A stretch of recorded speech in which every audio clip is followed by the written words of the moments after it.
উপজেলা পরিষদে চতুর্থ ধাপের ভোট গ্রহণে কেন্দ্রে কেন্দ্রে পাঠানো হচ্ছে ব্যালট বাক্স সহ নির্বাচনী সরঞ্জাম। সবশেষ খবর জানাতে সরাসরি যুক্ত হচ্ছেন সহকর্মীরা। প্রথমে আমরা যাচ্ছি যশোরে, যুক্ত হচ্ছেন ইন্দ্রজিৎ রায়। ইন্দ্রজিৎ, নির্বাচনী সরঞ্জাম বিতরণে কি খবর রয়েছে আপনার কাছে? ধন্যবাদ। আমি এই মুহূর্তে আছি যশোর সদর উপজেলা পরিষদ চত্বরে। এখানে আগামীকাল ইভিএম এর মাধ্যমে কিন্তু সদর উপজেলা পরিষদের যে ভোট গ্রহণ অনুষ্ঠিত হবে, 219টি কেন্দ্রে ভোট গ্রহণ হবে। সেই কেন্দ্রগুলোর যারা দায়িত্বপ্রাপ্ত কর্মকর্তা আছেন তাদের কাছে যে নির্বাচনী অর্থাৎ ভোট গ্রহণের যে সরঞ্জাম, সেগুলো ইভিএম সহ অন্যান্য যে সরঞ্জাম সেটি হস্তান্তর করা হচ্ছে। অর্থাৎ প্রত্যেকটি কেন্দ্রের প্রধান প্রিজাইডিং অফিসার এবং সহকারী প্রিজাইডিং অফিসারের নেতৃত্বে এই সরঞ্জামগুলো গ্রহণ করা হচ্ছে। একই সঙ্গে যে কেন্দ্রের নিরাপত্তা বাহিনী যারা সদস্য আছে, বিশেষ করে পুলিশ, আনসার সদস্য, তারা এই যে সরঞ্জাম সেটি নিয়ে কেন্দ্রের উদ্দেশ্যে রওনা হচ্ছেন। আপনাকে জানিয়ে রাখি যে যশোর সদর উপজেলায় 3টি পদের বিপরীতে মোট 16 জন প্রার্থী প্রতিদ্বন্দ্বিতা করছেন। এর মধ্যে চেয়ারম্যান পদে 8 জন এবং পুরুষ ভাইস চেয়ারম্যান পদে 5 জন এবং মহিলা ভাইস চেয়ারম্যান পদে 3 জন প্রতিদ্বন্দ্বিতা করছেন। 6,07,000 ভোটার তাদের ভোটাধিকার প্রয়োগ করবেন এবং পুরো ভোট গ্রহণ হবে ইভিএম পদ্ধতিতে। অর্থাৎ ইভিএম এর মাধ্যমেই ভোটাররা তাদের পছন্দের প্রার্থীকে ভোট দিবেন এবং ভোট সুষ্ঠু এবং সুন্দরভাবে ভোট গ্রহণের জন্য যে প্রস্তুতি, আইন শৃঙ্খলা পরিস্থিতি নিয়ন্ত্রণ সহ সার্বিক যে প্রস্তুতি, সেটি নির্বাচন কমিশন গ্রহণ করেছে। একই সঙ্গে প্রশাসনের পক্ষ থেকেও বলা হচ্ছে যে অবাধ, সুষ্ঠু এবং নিরপেক্ষ নির্বাচনের জন্য যত প্রস্তুতি দরকার সে প্রস্তুতি নেওয়া হয়েছে।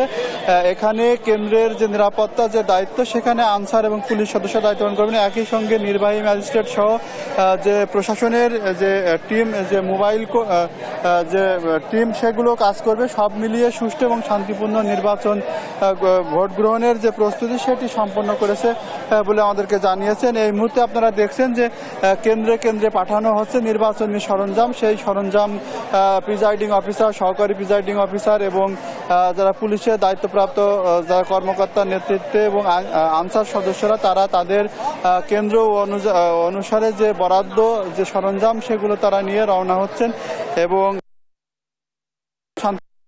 হবে বলে আশাবাদী এখানকার যারা সংশ্লিষ্ট আছেন তারা বলছেন। তো এই ছিল আমার কাছে যশোর থেকে সর্বশেষ।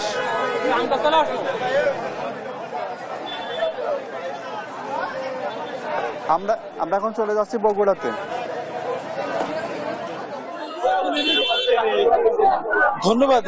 ষষ্ঠ উপজেলা পরিষদ নির্বাচনের চতুর্থ ধাপে এবার কিন্তু সারা দেশের অন্যান্য উপজেলার ন্যায় আগামীকাল রাত পোহালে কিন্তু বগুড়ার 3টি উপজেলা শেরপুর, ধনুট এবং নন্দীগ্রামে কিন্তু নির্বাচন অনুষ্ঠিত হতে যাচ্ছে এবং আজকে প্রতিটি উপজেলা পরিষদ থেকে উপজেলা নির্বাহী কর্মকর্তারা কিন্তু প্রতিটি কেন্দ্রে নির্বাচনী যে সরঞ্জাম তা কিন্তু বিতরণের যে প্রক্রিয়া তা সকাল থেকে শুরু করেছে। ইতিমধ্যে প্রতিটি কেন্দ্রের যে প্রিজাইডিং অফিসাররা তারা তাদের কেন্দ্রের যারা নিরাপত্তা কর্মী রয়েছেন, যারা আনসার সদস্য রয়েছেন, সহকারী প্রিজাইডিং অফিসার রয়েছেন, প্রত্যেককে সাথে নিয়ে কিন্তু উপজেলা পরিষদে আসছেন এবং উপজেলা নির্বাহী কর্মকর্তারা তাদেরকে নির্বাচন সুষ্ঠুভাবে সম্পন্ন করার জন্য যে ব্রিফিং তা কিন্তু ইতিমধ্যে সম্পন্ন করেছেন এবং প্রত্যেকে কিন্তু প্রস্তুতি নিচ্ছেন এখন নিজ নিজ কেন্দ্রের যে সরঞ্জাম তা নিয়ে যাওয়ার জন্য। জেসিকা, আপনাকে জানিয়ে রাখি, বগুড়ায় কিন্তু এই ধাপে 3টি গুরুত্বপূর্ণ উপজেলা নন্দীগ্রাম, শেরপুর, ধনুট, যেখানে ভোটাধিকার প্রয়োগ করার সুযোগ পাবে প্রায় 7,05,000 ভোটার এবং কেন্দ্র রয়েছে 246টি। এবং আমি যে উপজেলায় এখন দাঁড়িয়ে আছি শেরপুরে, এই শেরপুরে কিন্তু সর্বোচ্চ প্রার্থী, যেখানে চেয়ারম্যান পদে প্রতিদ্বন্দ্বিতা করছেন 5 জন এবং ভাইস চেয়ারম্যান পুরুষ পদে 6 জন এবং মহিলা ভাইস চেয়ারম্যান পদে 4 জন এবং ভোটার রয়েছে 2,92,000। শেরপুর উপজেলা যিনি নির্বাহী কর্মকর্তা সুমন জিহাদি, তার সাথে আজকে সকালে আমার কথা হয়েছে। তিনি যেটি জানিয়েছেন যে নির্বাচনকে সুষ্ঠুভাবে সম্পন্ন করার জন্য তাদের পক্ষ থেকে সকল ধরনের প্রস্তুতি তারা সম্পন্ন করেছে। আজকে এই নির্বাচনী সরঞ্জামগুলো বিতরণের পর আগামীকাল সকালে কিন্তু তারা প্রতিটি কেন্দ্রে ব্যালটগুলো পৌঁছাবে।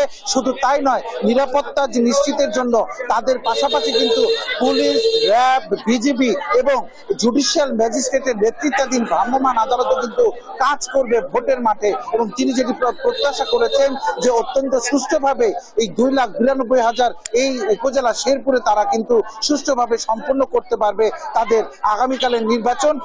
একই সাথে আমার প্রিসাইডিং অফিসারদের সাথে কথা হয়েছে, তারা যেটি আমাকে জানিয়েছে যে তারা আজকে এই নির্বাচনী সরঞ্জামগুলো নিয়ে নিজ নিজ কেন্দ্রে যাবেন এবং তারপর থেকে কিন্তু তারা নিজেদের মাঝে সমন্বয় করে একটি সুষ্ঠু ভোট তারা যেন উপহার দিতে পারে, এমনটাই প্রত্যাশা তারা ব্যক্ত করেছে। জেসিকা, বগুড়া শেরপুর উপজেলা থেকে নির্বাচনী সরঞ্জাম বিতরণের সার্বিক খবর নিয়ে আমার কাছে আজকে এটি ছিল সর্বশেষ।